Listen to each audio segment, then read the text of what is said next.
From wandering Diagon Alley to boarding the Hogwarts Express and even riding a broomstick, this spot definitely delivers on the wow factor. The Harry Potter Studio Tour is still one of the most talked about attractions near London, and many people say that this place is pure magic.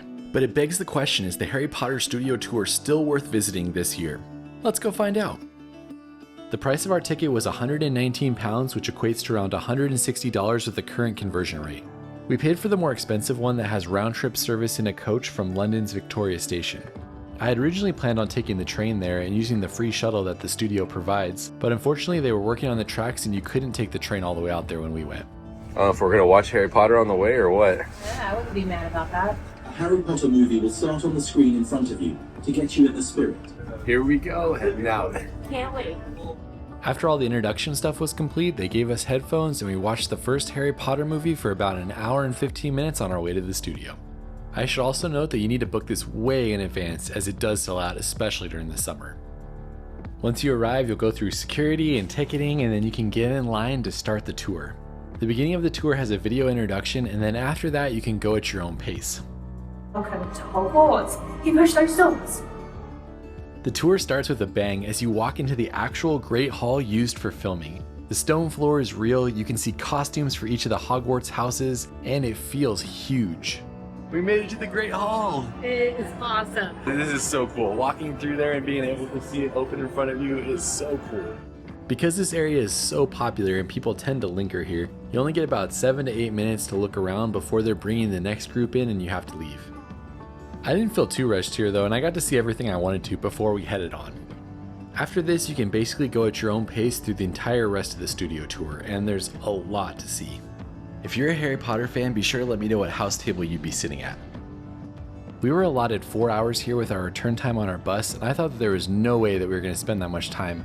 But with the amount that there is to see, Amy and I spent a good 3 hours and 15 minutes here, and if you're a huge fan, I'm sure you could spend a lot more time.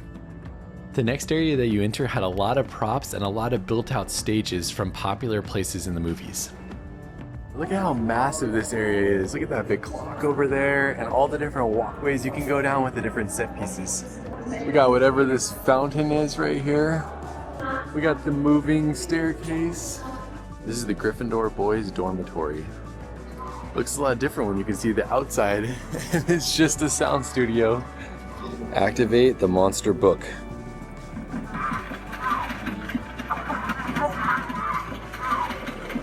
Here's the set of the potions classroom.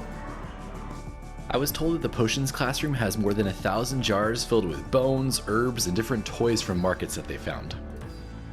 Wave your hand to iron the dress. Oh, there it is over there. If you're traveling with kids or you're just looking for a unique souvenir for yourself, they also have a passport book and you can take it all throughout the studio and you can get it stamped with different stamps.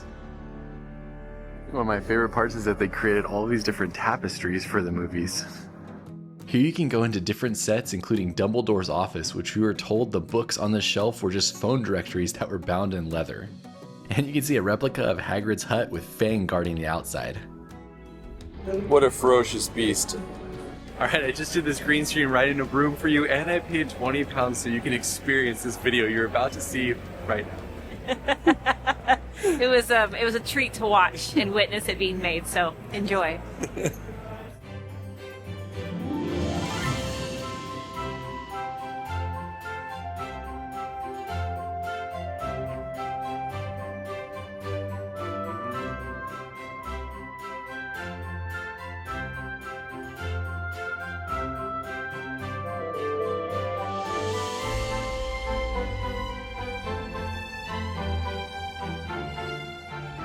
Believe it or not, that was actually only a third of the delivered video. It's over a minute long of me riding through different scenes.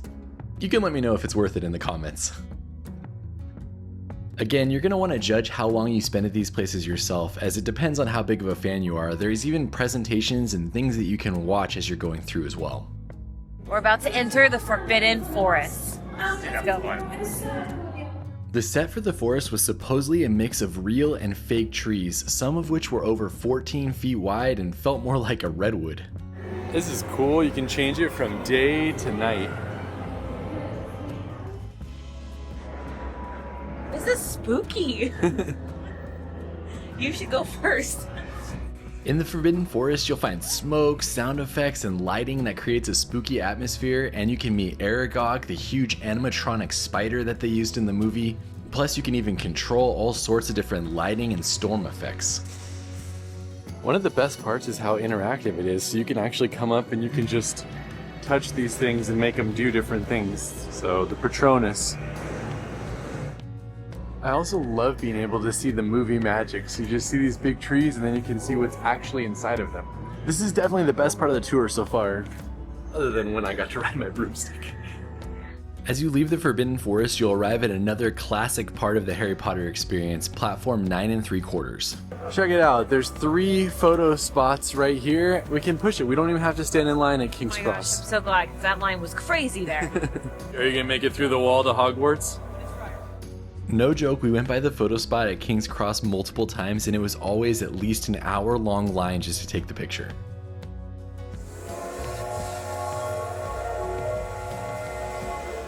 I got my platform 9 3/4 stamp. That's really cool how it's an embossed, not a stamp too. That's Yeah. awesome. It looks really cool. So far, I think the train is probably my favorite part. That and the Forbidden Forest. This train is just awesome. Look at the detail, the Hogwarts railways. Once you wait in line to board the train, you can see the different carriages, each designed for one of the movies. There's the Goblet of Fire. And here is the Half-Blood Prince. This is so unique. I feel like I'm really on the train right now. We're at the halfway point right now, which is where there's a cafe. It's still a little bit early for us, so we're gonna get a butterbeer to try, and then we're gonna continue the rest of the tour.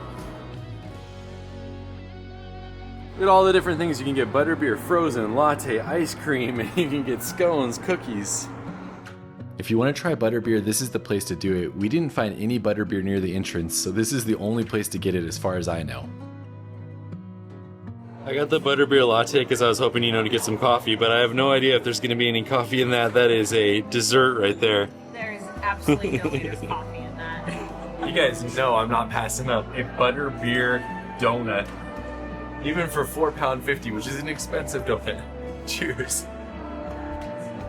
I'm underwhelmed. It's just a lot of bread. Maybe there's something in there. It seems like they just took it out of the freezer because it's got like a little bit of a crunchy top. Pass on the donut. All right, butterbeer with a nice souvenir glass. Cheers. That's good. Very sweet. Tastes like a butterscotch soda. It's got like a heavy cream on top. I don't even know what's on there, but not down with the butterbeer donut, but definitely down with the butterbeer. Cheers.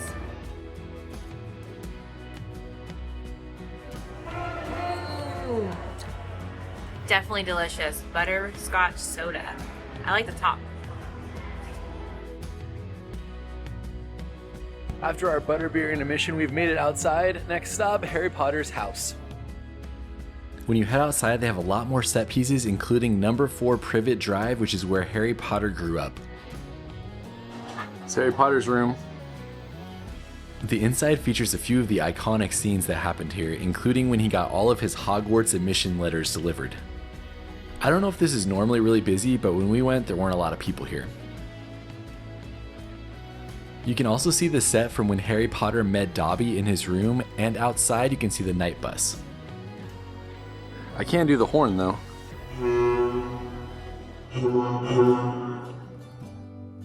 It's really fun to see the attention to detail here, including the night bus London Underground sign, and then you can walk up onto the bus and look inside as well.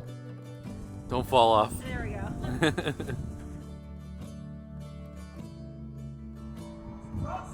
Time to pull the mandrakes.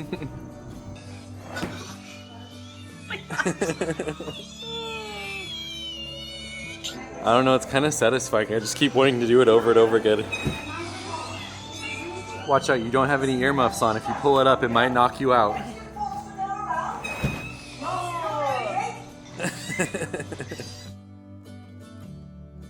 The thing that's so fun about it is it just feels magical. Being able to pull the plants and walk through all these sets, I mean, it feels magical. It is cool. I also have no idea how we got so lucky, as there is nobody here, so I think that's adding to the magic of the experience. Whoa, this looks really weird. The next area is one of the most interesting if you're into how the movie magic was made.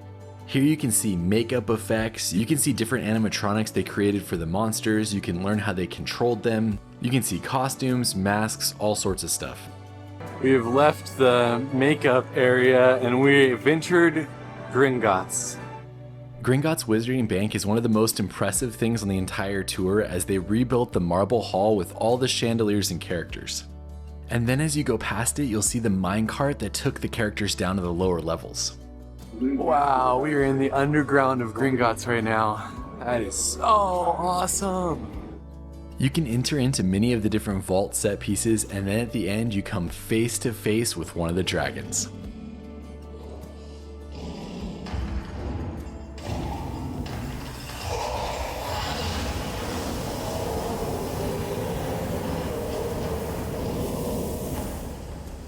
Including the bank, the end of this tour is definitely strong, with the next one being one of the most popular spots on the tour. Made it to Diagon Alley. In case you're not familiar, Diagon Alley was like the wizard shopping area where they went every single year before heading off to school to get all the supplies that they needed for that year. Here you'll find Ollivanders where they got their wands. You'll find Weasley's wizard shop full of animatronic gags. And you can just walk around and see how detailed each of the storefronts are, and the crooked street design, which is cool as well. The best part about all these shops is the attention to detail. I mean, you can look into every one of these windows and it's incredible how much they have in them. It feels like there's nobody here, and she said if you go on the first tour of the day, which is what we did, then you can generally get the place like this, even on a busy bank holiday like we have. So pro tip, be sure you're on the first tour of the day. This is my favorite part.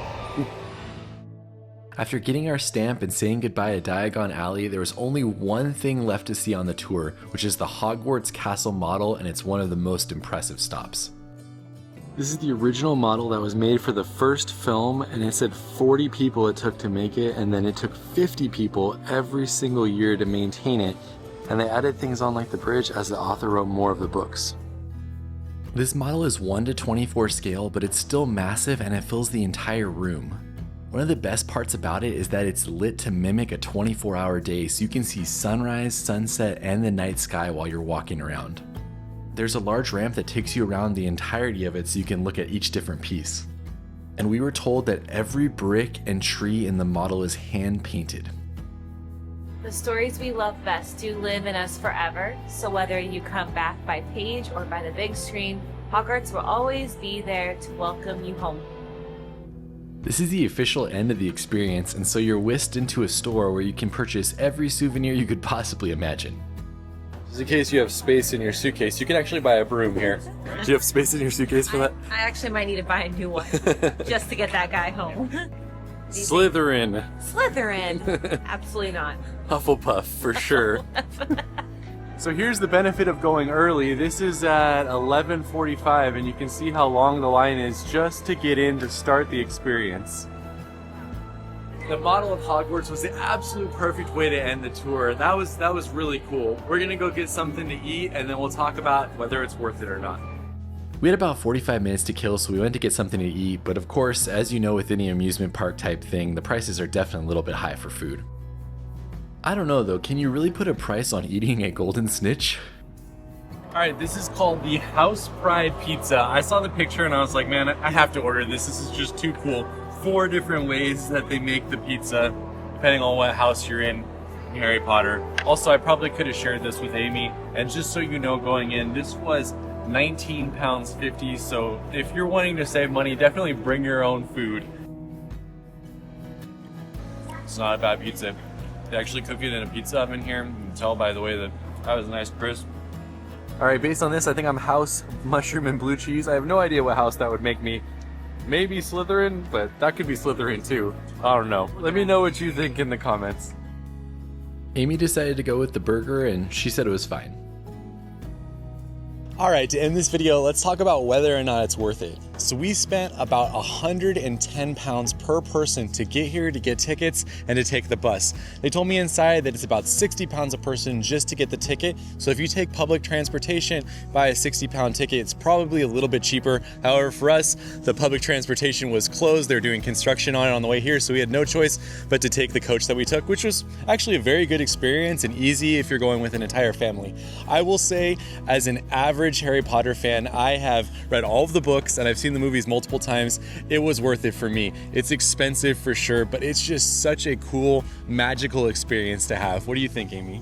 Yeah, I had no idea what to expect coming into this, and I was really blown away. Having been to Hollywood and seeing the backlot tours there, this was way more interesting and way cool. Even if you're just a basic level fan of loving just the movies, you're just gonna really enjoy the movie magic that they show, plus the story. And then if you're even bigger fan than that, it is definitely really cool. Do know though, if you're coming here, there's lots of ways to spend additional money. Yes. We probably spent an extra £100 just buying that video that you guys got to see, which I hope was worth the £20 I spent, and then trying Butterbeer, and then getting food because we forgot to bring our own food. So if you want to save money, bring your own food and plan that you're going to be spending some extra money, especially if you want to get a souvenir or something like that while you're here. Overall though, we had a great time. Let us know what you think in the comments, and you can check out more London videos up here. We'll see you on the next one. Bye.